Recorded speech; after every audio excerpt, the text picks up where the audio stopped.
Mary. I'm going to start with a story. Several years ago, an actor on a popular television show faced a dilemma.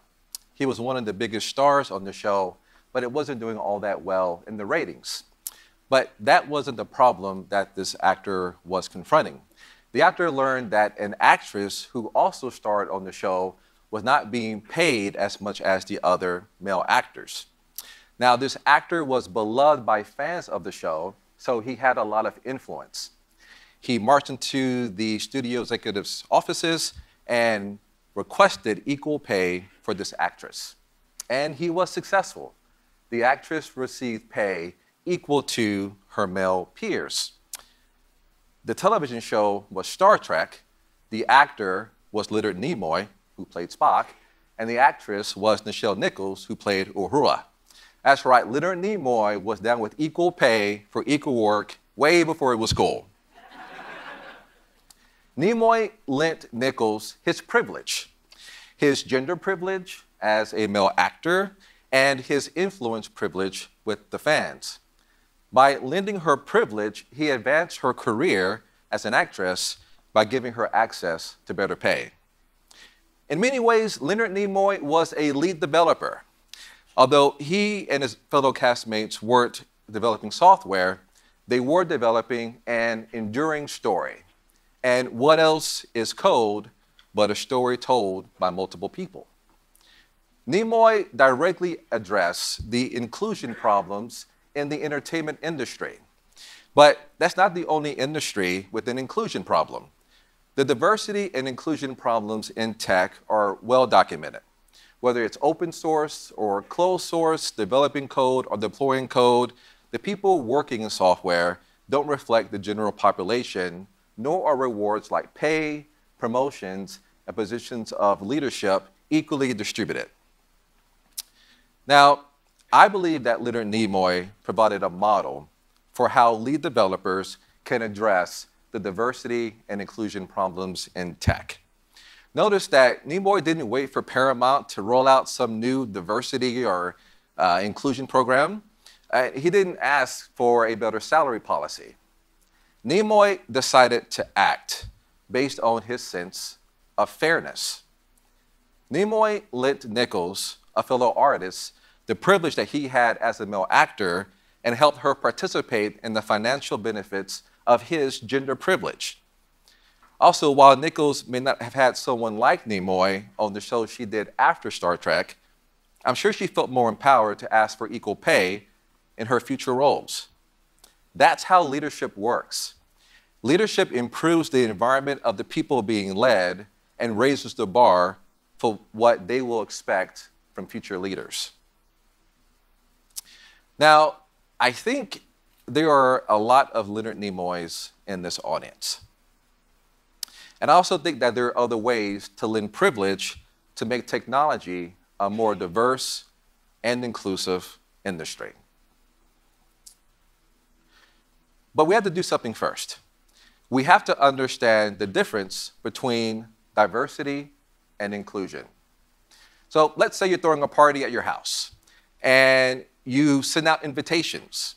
And that's pretty easy, right? If you send out invitations to some of your high school friends or maybe some college buddies or maybe a family member or two, you're done. Inclusion goes further. Inclusion is understanding that some of your guests may have had to make a longer journey, so you're a bit more welcoming when they walk into the door. Or perhaps some of your guests have food allergies, so you make sure that there are a variety of options for them to consume. Or maybe some of your guests don't drink alcohol, so you make sure that there are non-alcoholic options for those guests. So that's inclusion. Inclusion goes further than diversity. Diversity is really easy to gain with meaningless numbers that we see all the tech companies publish that seem to not change year after year. Diversity can be so easily reduced to simply a numbers game. But inclusion requires empathy. And empathy is simply the understanding that people are different, but everyone deserves to be respected. And that is simply empathy. Now, corporations often aren't designed to be inclusive. When I was getting my MBA, one thing that they drilled into our heads is that corporations really exist for one problem, and that is to deliver value to shareholders. And while many studies show that diversity and inclusion actually have business value, inclusive teams are more innovative teams. When you have and pretty close to 50-50 balance with the gender ratio, you get more innovation, you get better solutions. Innovation and solutions and inclusion go hand in hand. But companies haven't bought into that. For example, most companies put recruitment and retention in the HR department. And there was a recent post that was made about a very popular tech company about a woman who had a hard time getting any traction from the HR department. I generally advise people who work for companies to accept this simple truth. The HR department does not exist to protect you. The HR department exists to protect the company. The company is the entity that funds the HR department and can fire the people in the HR department. Now, there are exceptions, but in general, that's how most companies are architected. So HR departments aren't going to help make our industry more inclusive. But I do think that a grassroots effort of everyone in this room can make a change. Now, since we work in tech, especially those of us who contribute to open source software, we really should understand grassroots movements. One of the first books on open source software was called The Cathedral and the Bazaar by Eric S. Raymond. And in this book, Raymond explored the miracle of Linux. Now, most of us use Linux every day. We don't even think about it. But this was a crazy project where you took this kernel and everyone could hack at it and they could slice through the complexities of the kernel, but they eventually made a useful operating system. And Raymond took those principles that he saw in Linux and he distilled them into lessons that he included in his book. Raymond likened closed source software development to a cathedral with centralized command and control, where everything is really controlled and structured from one point. And he compared it to the open source model, which is this loud, babbling bazaar where power is distributed among many loud voices. And Raymond found that the bazaar model often produced better results. The lesson that is most often remembered from this book is this one. Given enough eyeballs, all bugs are shallow. And some of you may have heard this phrase, but in the book, he has a more general version, or more formal version, which says this. Given a large enough beta tester and code developer base, almost every problem will be characterized quickly and the fix obvious to someone. Now, Raymond probably would not have called it inclusion when he wrote it, but that is a statement of conclusion. Raymond linked the size of the code developer base to problem solving. And what else is innovation but the ability to solve problems? And if we let software development be this big, babbling, boisterous bazaar of people who are involved in the development of the software and dedicated to making it better, then there's really no problem we can't solve. And that nearly unlimited ability to solve problems is the promise of inclusion. But the sad reality is that just like our repositories are protected by passwords and permissions, often our communities and our companies are protected by privilege. And there are voices that we keep out of this bazaar because we don't create a place for them.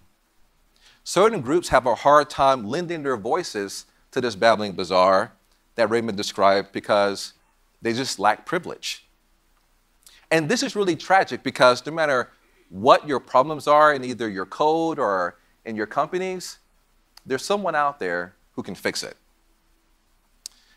But all too often, we deny access to these groups. There are certain groups that are underrepresented in tech that maybe not there for a variety of reasons, but sometimes there are these invisible barriers that we put up to impede their progress into what we do.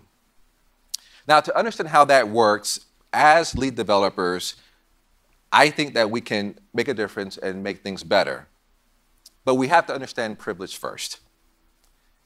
But before we do that, we have to understand what privilege is not. Having privilege does not mean that life is easy for you. It doesn't mean that you haven't worked hard. It doesn't mean that you haven't sacrificed or that you aren't good at what you do. Privilege is a little like riding a bicycle up a hill. You know, it's hot, you're sweating, you got this horrible cramp in your left calf, and you're trying to get up that hill. However, there are some people that don't have your privilege. And for them, getting up that hill is a little harder than it is for you. There are things that they don't have to deal with because they don't have your privilege.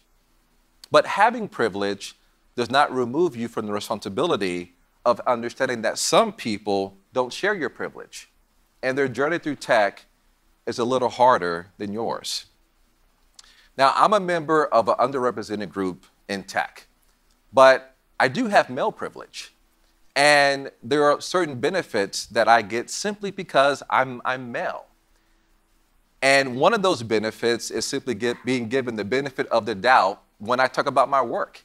I don't have to defend myself when I say I'm an engineer or I'm a developer or work in tech. People simply see me as a male and they think that, okay, well, sure, that makes sense. And also, those who lack gender privilege often have to work harder because they encounter these obstacles that I don't see. After dinner last night, I was just walking around New York City and wandering through Times Square. It was about 11 p.m. and I didn't even think about it. I was by myself and I like walking around New York. I'm from Texas and I don't get a chance to be here, so I decided to just walk around. Now, I'm a 6'2" black guy, work out a little bit, so I'm probably not going to get attacked. No one's going to follow me back to my hotel room and maybe try to attack me. But if I didn't have my gender privilege, I probably would not have done that. My sense of danger would have probably been heightened. But not having gender privilege has even more interesting complications inside corporate walls. Women in tech often have to manage two roles at work. They have to fill the role that they were hired to fill, but they also have to fight the stereotypical role that others impose in them. And it's this secondary role, the role of finding unwanted stereotypes and the biases that come with them, that make it exhausting to be a woman in tech. And that's why I believe that those of us with gender privilege should lend our privilege to women in tech so that they can simply do their jobs. So now that we know what privilege is not, let's talk about privilege. What's a good working definition? Privilege is simply access to benefits based on traits that you possess, and that's it. Those benefits could be leadership roles, they could be education, jobs, social circles, or other benefits that come with who you are. Now, there are two major categories of privilege. There's birth privilege, and these are things that you're born with. These are things like your parental privilege, your racial privilege, your assigned gender, and your physical privilege. And you're born with these privileges. They are enshrined from the DNA that you got from whoever came together to make you. And it's really interesting, though, that these are the traits that we often discriminate against the most. Things that we didn't even choose for ourselves are often the root of most bias. The second category of privilege are selected privileges. And these are traits like religion or education or even maybe marital status that we choose as we grow. Now, it's human nature to share privilege with people like us. There's something in human nature that compels us to help those who remind us of who we are. We like people who are like us. So those who have gender privilege usually share the benefits of that gender privilege with those who also have gender privilege. And if you have racial privilege, you often share those benefits with people who have racial privilege. But I think it's far more powerful to lend your privilege to those who lack your privilege. Now, again, your birth privilege and your selected privilege make up what I call your portfolio of privilege. Now, I want everyone to just look up here and find a privilege that you have. And maybe you have one, maybe you have all of them. But just think about it. Now, once you have at least one privilege that you have in your mind, think about what your career in software development would be without that privilege. What if you started your career without your gender privilege? Or your racial privilege? Or the privilege of going to a Stanford or an MIT? Or if you couldn't even walk around or see or hear? How much harder would your journey through tech be without those privileges? And now think about people in tech, some of whom you work with every day, who are less privileged than you and have to navigate their careers at a significant disadvantage. You can help remove these disadvantages by lending your privilege. By spreading the benefits you gain from your portfolio of privilege, you increase the value of everyone. Think of this as privilege diversification. You all heard, if you ever took a class on finance and investing, you know that diversifying your portfolio makes your portfolio more valuable. And I think that lending privilege can increase and distribute the sense of empowerment that everyone feels working in tech. Now, I want to illustrate these three types of privilege lending using these three women. And let's call them B, L, and M. I just made up the names, but let's say that those are their names. So I'm sure that they're very similar to people that you work with every day.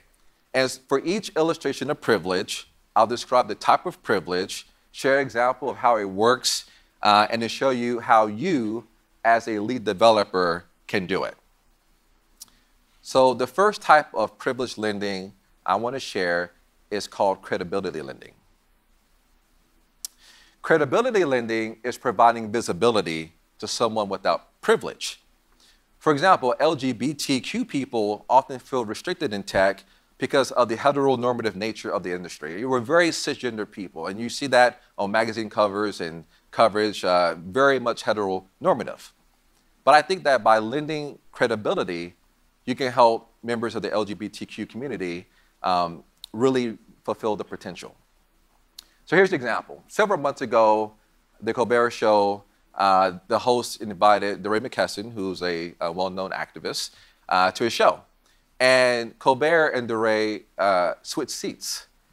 And by doing that, he gave DeRay a higher platform. And he gained that platform, which raised his profile. And that's really a great example of how credibility lending works. So let's see work with B. And she's the person who developed that killer feature in your last release. She's always active in your team Slack channels, helping new people who join the team, or maybe reminding people of the architectural decisions that were made, and that really help you understand the code base. And B's been a really solid member of your team for a long time. There's one problem. Most of the senior leaders in your company don't even know her name. So as a lead developer, why don't you lend her credibility by inviting her to the next senior management meeting and say, hey, why don't you present this feature, B, that you developed to senior management? And by doing that, you can raise her profile in your company. Now, the next type of credibility, the next type of lending is access lending. And access lending is providing entry for someone without privilege. For example, often women in tech feel that since they don't have gender privilege, they experience sexism. And all too often, women begin to doubt their abilities, even though studies have shown that having a gender-balanced team leads to better solutions. So having women in technology is a tremendous advantage. But I think that by doing access lending, we can help our teams really realize this advantage. Tracy Chow is a very noted activist. She does a lot of inclusion work, and she once described how one of her Stanford professors insisted that she become a TA. And this is for a computer science class. And Tracy was resistant because she felt like, well, all the guys in the program were bragging about how they breezed through classes and they were really having an easy time at the Stanford Computer Science department, and the lab assignments were so easy, and she felt she was struggling. Well, the professor insisted, and Tracy became a TA, which gave her access to the grades of her male colleagues, which showed her that these guys aren't so hot. So this access let her see that, hey, I can be successful in tech too. So how can this work at your company? Let's consider Elle. And Elle has spent the last month implementing your container strategy. She's sharp, she can always answer all of your questions, and she's always available to help the team solve problems. So why not lend her access by letting her go to that Docker conference that always wants you to go, because you're a hotshot speaker, but you don't even do Docker. You can barely spell Docker. Why not let her go? And by lending her access, then she can see that, hey, I have a place in tech too. The last type of lending I want to talk about is called expertise lending. And that's providing a voice to those without privilege. As a person of color, I can relate to feeling that I don't feel I have a strong voice in tech. A lot of the magazines that talk about the tech industry don't feature people of color on the covers. And so since I don't have racial privilege, I feel that maybe my leadership capability in my own mind is questioned. And I think that by lending expertise, we can do that. For example, former First Lady Michelle Obama was at South by Southwest last March, and I saw her husband do his keynote, but had to leave before she did her at South by Music. But she gave a great example of how this works. She said, if you've got a voice at the table, ask, is there diversity around the table? Are there voices and opinions that don't sound like yours? And that's expertise lending. So how can this work? Well, you can practice expertise lending by giving M, who's one of your best developers, the opportunity to be the lead on your next project. I mean, she's made it her mission to convert your front end over to Angular. And so she's already taking a leadership position. You just need to formalize it by giving her the opportunity to lead. So I've given you these 3 types of privileged lending. This is not exhaustive. I hope that as you've heard me speak, you may have thought about ways that you also can lend privilege. But I want to be sure that we all understand that lending privilege is not a silver bullet. It's not something that you try a couple times and it didn't work. Okay, maybe it's just not my thing. Lending privilege has to be a philosophy of life. You have to buy into it. You have to believe in the bizarre that Raymond described in his book. You have to believe that there are actual benefits to having a truly inclusive technology industry. Last year, I gave this talk at a conference where the rapper Common performed. Any Common fans in them? Any Common? Yeah, okay, all right. I thought maybe it's my black privilege let me know who Common is, but I guess you guys have got the memo. Now, Common is known for a number of hit songs, but one of my favorites is the song he did for a movie called Selma, and he wrote it with John Legend. And the song is called Glory, and the chorus for Glory says this: one day, when the glory comes, it will be ours. It will be ours. And that chorus, that song really captures the essence of why I think that diversity and inclusion are so important. When we have a diverse and inclusive technology industry, that doesn't mean that women win or that LGBTQ people win or that transgender people win or that black people win. It means that we all win. And we really see this in every movement in our nation's existence. Whenever America has tried to advance the rights of the disenfranchised, we've seen this work. After a Muslim American father famously offered to lend someone his copy of the Constitution, the ACLU said, hey, if you want a copy, you can. So I ordered my copy of the Constitution. And I've been reading it, and I've been thinking, this document holds up pretty well.